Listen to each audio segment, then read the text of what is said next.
ஃபுல்லாக போட்டுட்டோம். நெக்ஸ்ட் வந்து பார்த்தீங்கன்னா இங்கே 4 ஹோல்ஸ் இருக்கும். அதில் வந்து இந்த ரெட் ஸ்டோன் பிளேஸ் ஆயிருக்கு. ஸோ இப்போ இங்கே இந்த ஸ்டோன் வந்து நமக்கு தேவையில்லை. ஸோ இது இங்கே வேண்டாதனால நம்ம ஜஸ்ட் ட்வீசரை வச்சுட்டு ஸ்டோன்ஸ் எல்லாமே நம்ம ஜஸ்ட் ட்வீசர்லேயே இப்படி ஹேண்டில் வச்சு நம்ம இந்த இருக்க ஸ்டோன்ஸை வந்து நம்ம ஜஸ்ட் ரிமூவ் பண்ணிடணும்.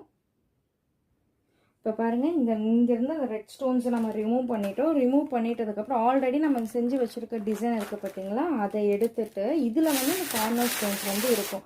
ஸோ என்ன ட்ரிக்னா, இங்கே இருக்க ஹோல்ஸில் வந்து இந்த கார்னர் ஸ்டோன் வந்து செட் ஆகுற மாதிரி நம்ம ஸ்டிக்கர் ஷீட் வைக்கணும்.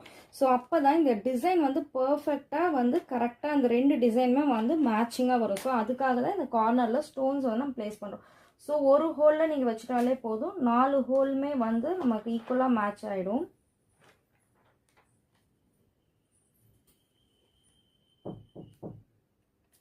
ஸோ இந்த மாதிரி பாருங்கள், ஜஸ்ட் இப்போ ஜஸ்ட் நீங்கள்